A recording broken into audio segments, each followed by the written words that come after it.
आप बड़े भाई हैं, आपने कुछ है विचार तो विचार। आज के इस कार्यक्रम में उपस्थित सभी बड़े जन, मित्रगण एवं हमारे जितने भी क्षेत्र से आए हुए अभिभावक, तो शोभा किस तरह से निकाला जाए? तो शोभा का मतलब ही होता है कि हमारे जितने भी अंग में जितना भी चीज डाला जाए, जितने भी आभूषण लगाए जा सकते हैं वो लगाया जाए। और मेरे आभूषणों पर ही कटाव हो रहा है, उस पर प्रतिरोध हो रहा है, रोक हो रहा है। शोभा यात्रा को खंडित करने का जो षड्यंत्र चल रहा है, भाई जी ने कहा वह सही बात है। इस पर विशेष हम लोगों को ध्यान रखना होगा।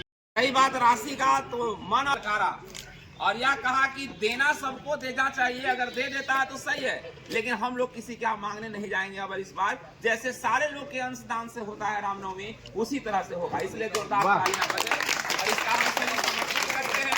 बहुत बहुत धन्यवाद।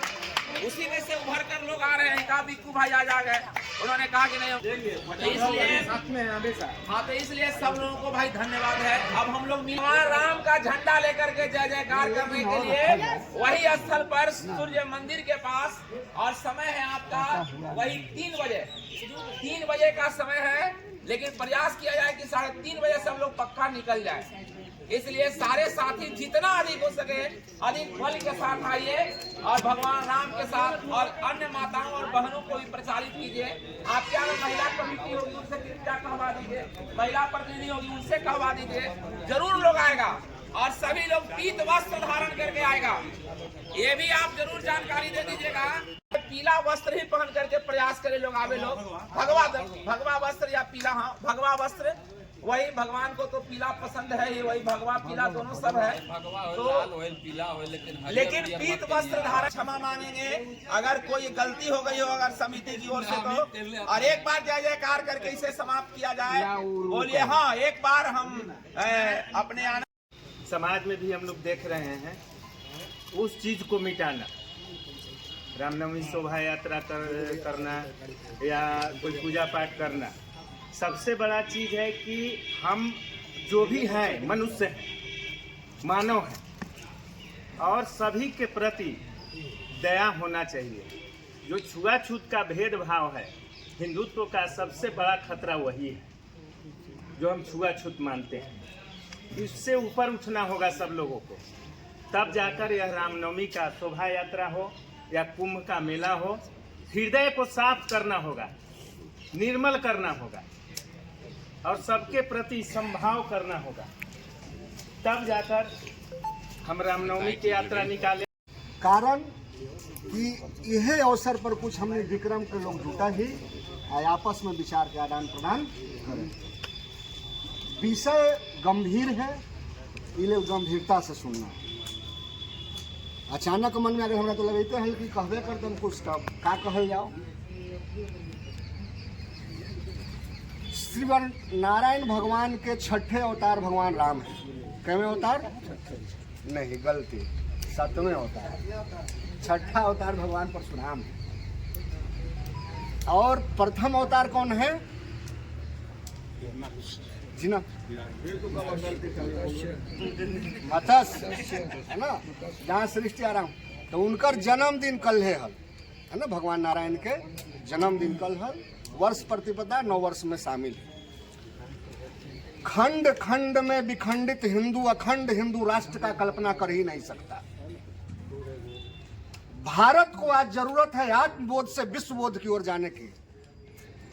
आत्मबोध से विश्वबोध तक तभी जा सकते हैं जब हमें आत्मबोध से ज्यादा शत्रुबोध की जानकारी हो। अगर धर्म की लड़ाई लड़नी है या राजनीति में किसी पद प्रतिष्ठा प्राप्त करना है, तो आपको अपने वोटरों, अपने विचारों और अपनी नीतियों से ज्यादा जानना जरूरी है आपके शत्रु की नीति कैसे हैं। जो आत्मबोध शत्रुबोध के ऊपर ज्यादा प्रभावी होता है, विजय के ज्यादा करीब वो होता है। और जिसे शत्रुबोध की जानकारी नहीं, विजय का रथ उसका वहीं रुक जाता है। आज वर्तमान परिदृश्य में 21वीं शताब्दी का जब 2 दशक बीत चुका, सनातन कहाँ खड़ा है? पूरी दुनिया में ईसाइयों के लगभग 100 देश, और इस्लाम के 60 देश, हिंदू के एकमात्र भारत देश। अभी हमारे विक्रम क्षेत्र के प्रतिष्ठित गुरु, शिक्षक और पत्रकार भी, नारद के वंशज के चमकते हुए सितारे भी, उन्होंने एक शब्द कहा कि हथियार नहीं लाना है। हथियार कोई आग्नेयास्त्र नहीं है। तलवार, गदा, त्रिशूल जो सनातन धर्म के देवी और देवताओं के प्रतीक हैं, ऐसी स्थिति क्यों आई? तमाम तरह के थाने से लेकर कोर्ट तक के अब कोई भी पूजा पाठ में नए नए नियम, कायदे और कानून आते जा रहे हैं, इसलिए कि हिंदू कमजोर हो रहा है, उसका आत्मबोध खत्म हो रहा है, हम अपने आप में सिमटते जा रहे हैं। कोई छावा और कोई छत्रपति शिवाजी को बस फिल्म में देखकर हम आनंदित हो रहे हैं, लेकिन बनने का कुव्वत अब हम में नहीं रहा। दो राजनीतिक हलचल भारत में वर्तमान में देखने को मिला होगा, जिस पर मैं दृष्टिपात करना चाहता हूं। प्रथम, महाराष्ट्र के नागपुर में जो हुआ, पूरा हिंदू घरों को जला दिया गया, सरकार बैकफुट पर आ गई एक समुदाय के एकता के कारण। उसको कैसे ट्विस्ट किया जाए, उसके लिए भवन में राणा सांगा का चर्चा लाकर उस पूरे दृश्य को मिटा दिया गया और वो शिफ्ट कर गया राणा सांगा की तरफ। ये सनातन कैसे मिटे और कैसे कटे, आपको जाति जाति में तोड़ने का प्रयत्न पूर्णतः वैचारिक तौर पर, इंटेलेक्चुअल स्तर पर जारी है।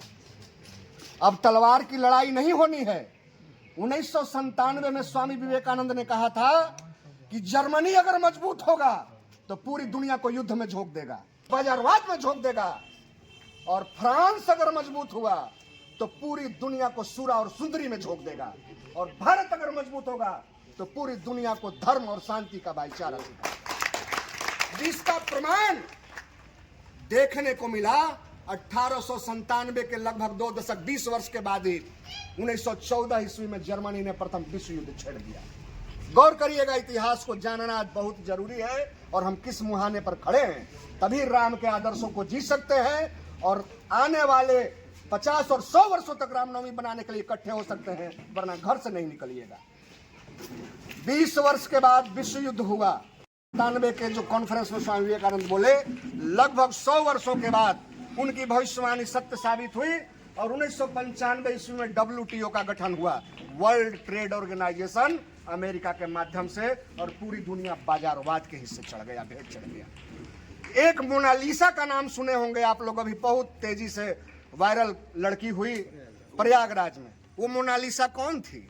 फ्रांस के बहुत ही अव्वल दर्जे का कलाकार, पेंटर, चित्रकार लियोनार्डो दा विंची का एक ऐसा पेंटिंग जो आज तक उसका कितना बिलियन डॉलर में कीमत लोग लगाता है, कोई कल्पना नहीं कर सकता। उसी मोनालिसा को जो नाम था, राजस्थान, मध्य प्रदेश, जहाँ की लड़की रही हो, आज पता चला है कि जिसको हीरो बनाने के लिए, जो हीरोइन बनाने के लिए डायरेक्टर ले गया था, वो रेप केस में याद कर लिया मिश्रा जी।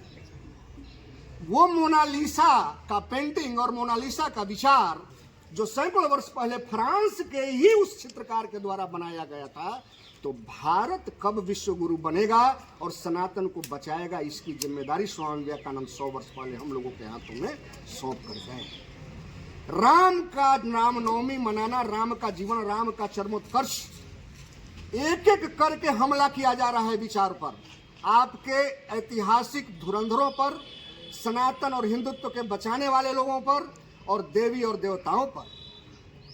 दुर्गा और सरस्वती को तरह तरह के पेंटिंग और फिगर बनाकर एक कामुक स्त्री के रूप में प्रचारित और प्रसारित किया जा रहा है। भगवान कृष्ण को अल्हड़, इश्कबाज देवता के रूप में स्थापित किया जा रहा है। भगवान राम तो मर्यादा के प्रतीक है, तो इनको कैसे लांछित करें? तो संबुकवध, बालीवध, सीता का त्याग, ये 3 घटना से राम को घेरने की तैयारी है। ये कौन समझेगा, कैसे समझेगा, कथाओं में इनकी चर्चा कैसे होगी, और इन सारी चीजों को, और शूद्र गंवार ढोल पशुनारी वाला पर जो है ताड़न के अधिकारी, इसको लेकर कि तुलसीदास ने ऐसे लिखा और ये सनातन जो है वो शूद्रों का नहीं। अरे शूद्रों का तो जो भी अव्वल दर्जे को हो, हम लोगों का जो भी परंपरागत दृष्टिकोण रहा, जीवन का दिनचर्या रहा, वो सब जाति से, जन्म जब होता था तो आज हॉस्पिटल हुआ है, 30 साल 40 साल पहले तक आके चमैन मैया हम लोगों का नार काटती थी। और विवाह के हर चीज, बढ़ाई से लेके हर चीज तक, हर जातियों का शुभ कार्य से लेके अशुभ कार्य में उन लोगों का योगदान रहा है। तो हिंदू कहीं से कटा नहीं था। तो बचने की आवश्यकता कुछ एम से है। 6 एम अब दुनिया पे हावी है, जो जोशुआ प्रोजेक्ट और सोरोस जो एक अमेरिका का बहुत बड़ा अधिपति है, जो भारत को वैचारिक रूप से कलंकित और दंडित कर रहा है, वैसे विचार रखने वाले भारत के विद्वानों को अमेरिका में बुलाकर और इंग्लैंड में बुलाकर बड़ा बड़ा सम्मान दिया जा रहा है और 7 स्टार होटल में रखा जा रहा है। मैक्स मुलर, मार्क्स, माओवाद और मुल्ला, मौलवी और ईसाइयत के जो चर्च है, चर्च इवेंजेलिकल चर्च हो गया, यानी कि विस्तारवादी चर्च पूरे क्षेत्र में दिखने लगा होगा। धर्मांतरण भी, एक भाईचारे की बात करता है तो दूसरा सेवा की बात करता है। सनातन कहाँ खड़ा है? धर्म के नाम पर तरह तरह की चीजें लाद दी जाएंगी। कोई सरकारें आपकी और हमारी नहीं है। प्रधानमंत्री जी ईदी भेजेंगे, पहली बार हुआ है ऐसा। आप और हम मुगालते में नहीं रहे। सनातन और हिंदू को एक होना होगा। राम के जीवन और राम के आदर्शों पर चलने के लिए राम बनना होगा। हिंदू है तो हिंदू दिखना होगा। ललाट पे तिलक हो, सर पे शिखा हो, कोई भगवा अंग वस्त्र हो, जैसे बिना मोहर के सब लोग जनप्रतिनिधि अपने अपने स्तर पर हैं, बिना मोहर के कागज और पत्थर मंटू भैया फेंक दिए जाते होंगे नगर परिषद में, ठीक वैसे ही बिना सांकेतिक धर्म के मूल्यों के फेंक दिए जाएंगे। लुल्ली छेदन पैंट खोलकर आपका कोई देखने आने वाला नहीं है कि आप किस मुगालते में हैं और किस पंथ और मिजाज से ताल्लुकात रखते हैं। ये विमर्श आगे जाएगा और इस विमर्श के लिए रामनवमी बातें अच्छी होंगी, अच्छी नहीं होंगी, आपको कड़वी लगेंगी। कहाँ तक बातें पहुँच रही हैं, इसको गंभीरता से सोचने की आवश्यकता है। आत्मबोध को जगाना होगा, यानी कि हम कौन थे, कहाँ थे, और इसका प्लानिंग पूरे शिक्षा से जुड़े हुए लोग हैं, 2 स्तर पर तेजी से जारी है। एक पढ़ाई में किताब ऐसा आ रहा है विदेशी फंडिंग से। हमारे पास एक पुस्तक आया लेकर पब्लिशर, पुस्तक को जैसे ही पलटे उसमें लिखा हुआ था कि आवर गॉड जीसस। क्या लिखा हुआ था? Our God Jesus. भारत में चलने वाली किताब, भारत में पढ़ने वाले बच्चों के किताब के गॉड जीसस कभी हो ही नहीं सकते।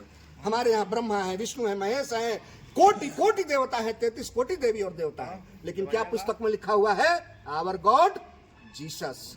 और क्या बचपन में पढ़ते होंगे, रेन रेन गो अवे।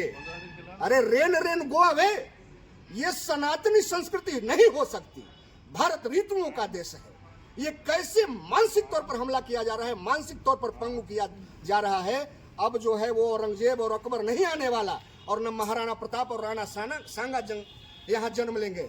अब सुधीर सरपंच, सुब्रत वासुदेव और आनंद जी को ही यहाँ रहना है और हमारी पीढ़ियों को रहना है।